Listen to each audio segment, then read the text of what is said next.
Today we're going to look at tactics that you, the prepper, can use to defeat snipers during SHTF, right after the channel intro.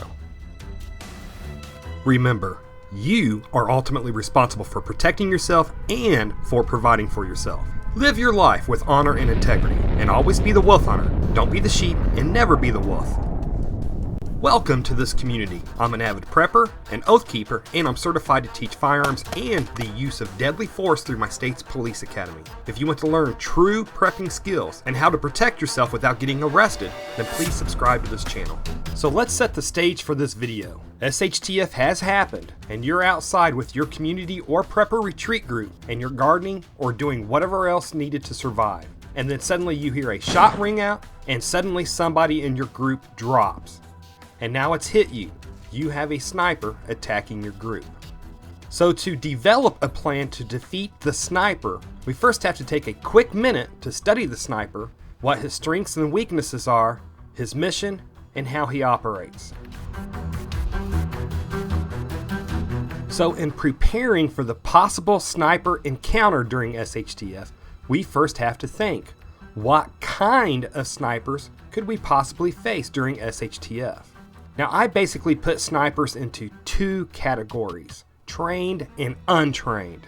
Trained snipers have received training either in the military or through a police department, and untrained snipers, I believe, are basically a person who grabs a scoped hunting rifle and quickly picks out a spot for them to snipe from. So now we have to consider which kind of sniper are we more likely to run into.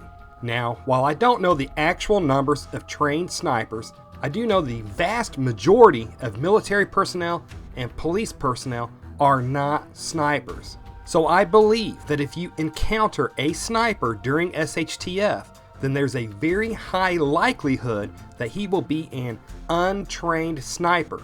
Somebody who has decided to climb up a tree or hide behind something to try to get a long-range shot on you and your group. And what will be a sniper's mission during SHTF? For the typical wartime sniper, basically their mission is to inflict casualties on the enemy so an area can be captured by friendly troops. But I believe that the typical untrained lone sniper's mission during SHTF will be just to simply kill you in order to take what you have. And now we have to think about how a sniper generally operates.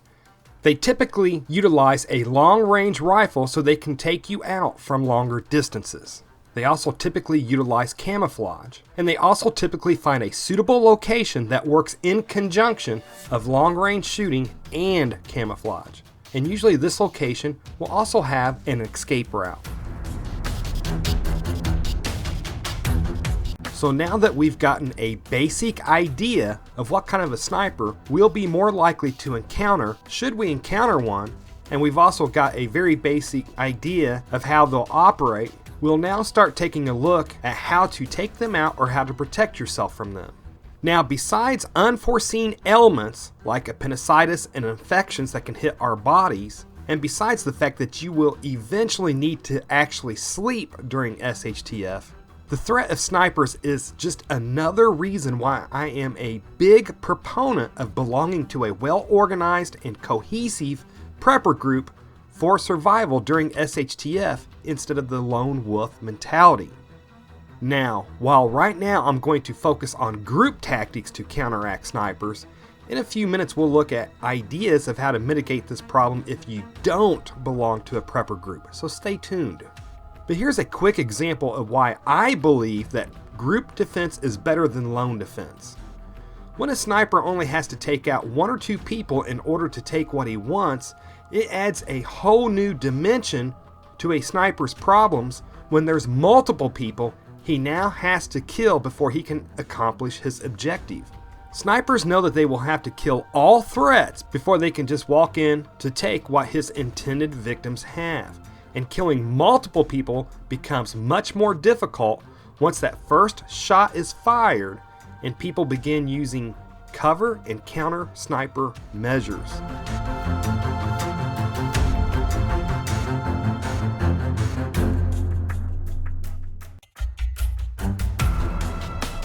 Utilizing observation posts and patrols are the eyes and ears around your retreat location.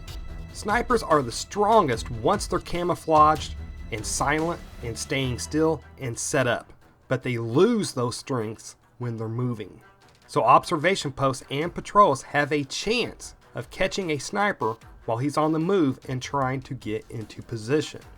And there's a whole slew of ideas of how to protect a prepper retreat or a community during SHTF in my video playlist titled Prepper Bug Out Retreat Security.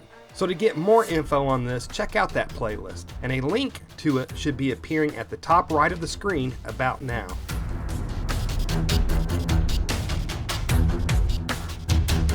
Utilizing devices such as booby traps and early warning devices can also help with wounding the sniper or alerting you to their presence before they can set up.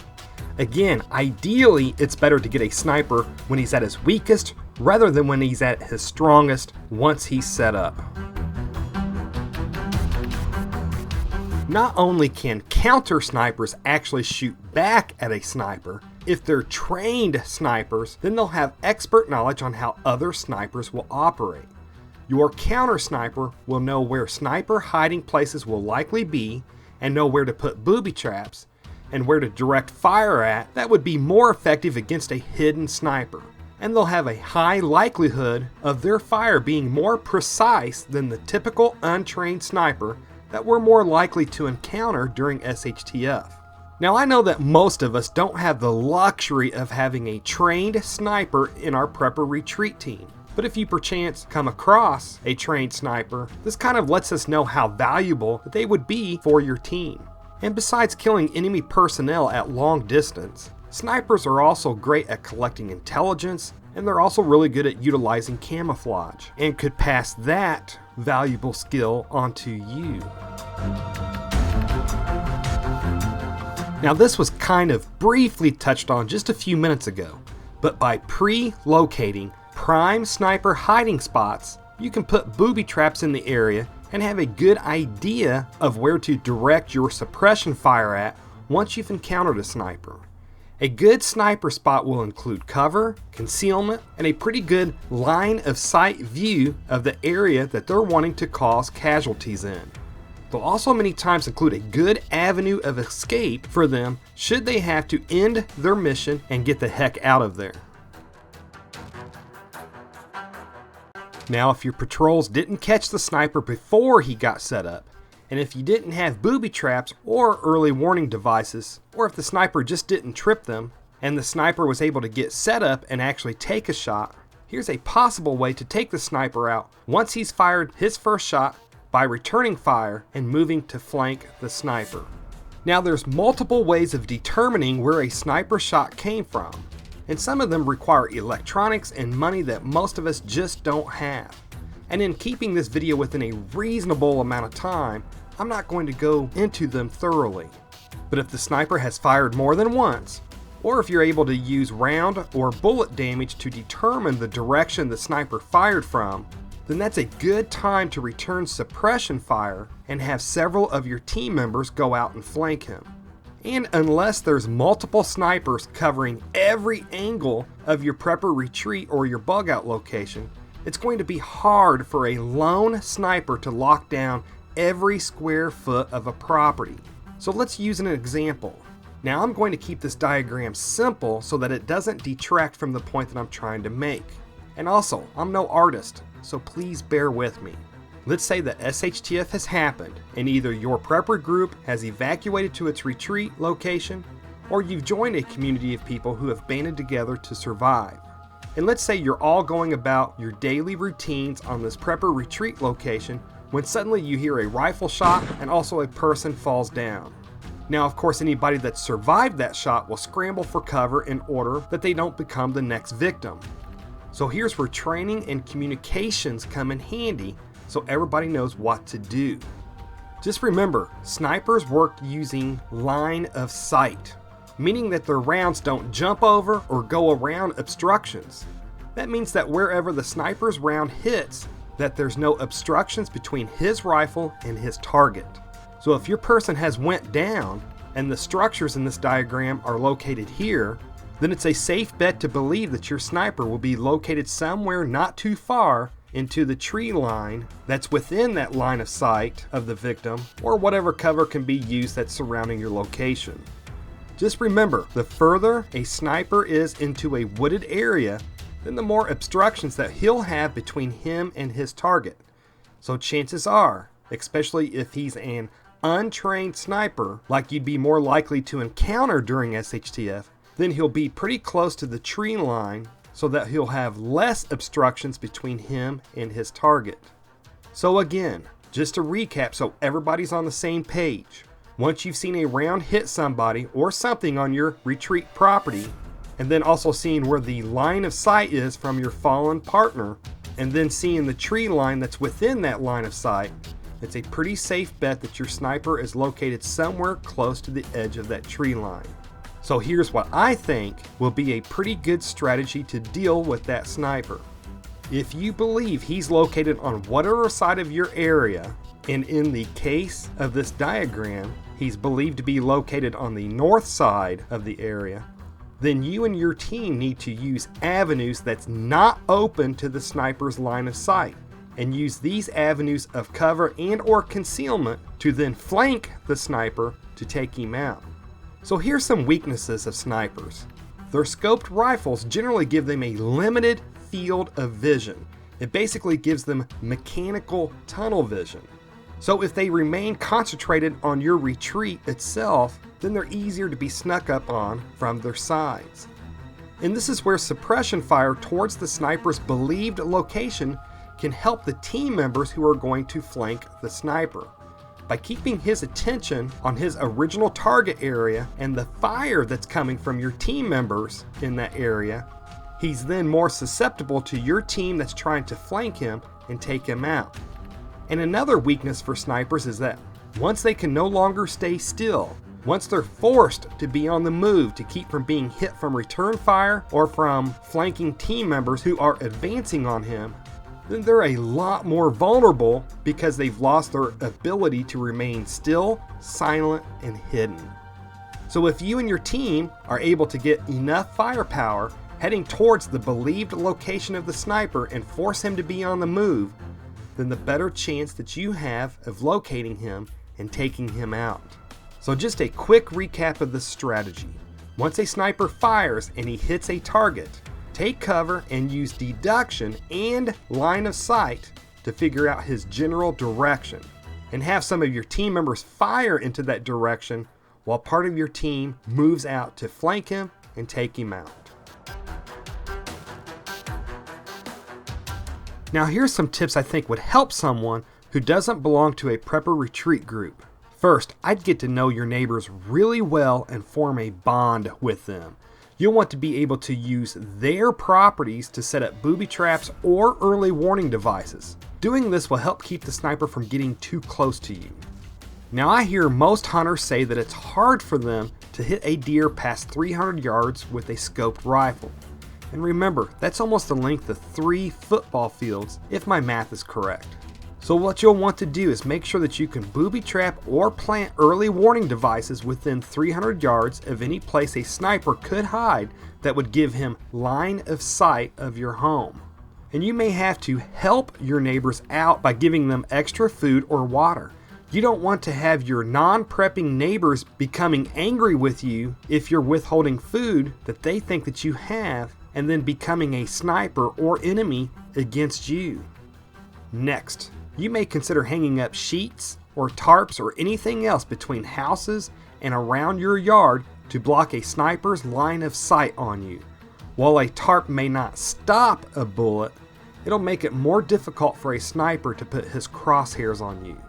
And if you can make him miss you on his first shot because he took a wild shot through a tarp, then you have a better chance of surviving by being able to scramble for cover and then utilizing cover and or concealment to get into a better position to protect yourself from that sniper fire. Next, you may also want to consider boarding up your home's windows or at least making sure that you have good curtains covering them. Again, you don't want a sniper taking you out while you're standing in your living room. And if you do board up your windows, you may want to consider putting gun ports in them so you can return fire. Next, most ammunition doesn't like sand and earth. That's why you see the military using sandbags so much. So if SHTF happens, consider piling dirt or sandbags around your home to give you cover. Next, hopefully you can afford a decent scoped rifle, especially if there's a good chance you'll be facing this sniper alone. If he has distance between you and him, then having a scoped rifle can help mitigate his advantage of having that distance.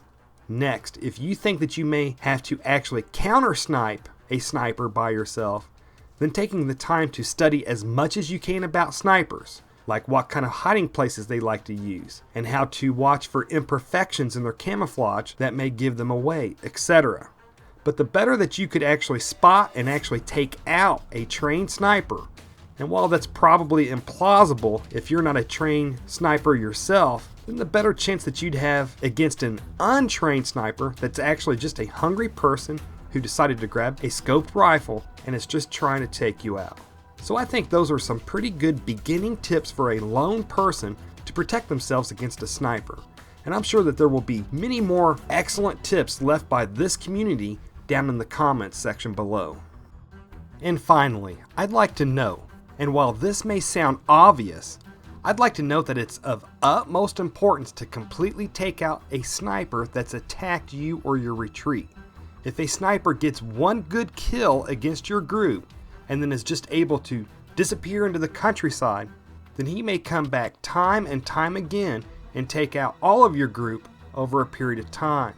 And I'd also like to note the differences between a shot from a sniper and a probing shot, especially since I talked about probing shots in a previous video.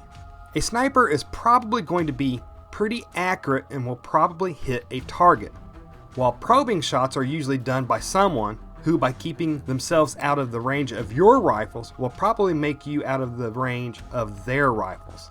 So if you hear one shot and somebody drops, it's probably a sniper. But if you hear several shots and these aren't accurate shots, it's probably probing shots. So folks, please remember that I recognize that there's always the very slim chance that you could encounter a trained sniper with a 50 caliber BMG that can pick people off from a mile away. And I recognize that there's also the chance that a sniper will be working with an assault team and not just being a lone, untrained sniper. But dealing with that is a whole different video and well above my skill or knowledge level. But what I'm offering to you in this video is how to deal with what you have a higher likelihood of running into, which is a hungry local person who's decided to crawl up a tree with a scoped rifle and has decided that he's going to pick you off one by one until he can just waltz into your property and take what you have. And I also know that these examples and diagrams that I used in this video were extremely simple, but please remember that I have to keep this video down to a reasonable length and not let it turn into a multi-hour long video. But I just wanted to give you a simplified foundation that you could use to build off of that will better suit your situation. So please remember that I couldn't cover every single little aspect in minute detail about the subject. But I'd like to hear from you on counter sniping measures, like hanging up sheets around areas that would expose you to sniper fire, or the fact that you could just evacuate the area, then wait until the sniper crawls in to take what you have, and then become snipers yourselves against the original sniper. But I'd like to hear from you all on counter sniper measures that you think would work.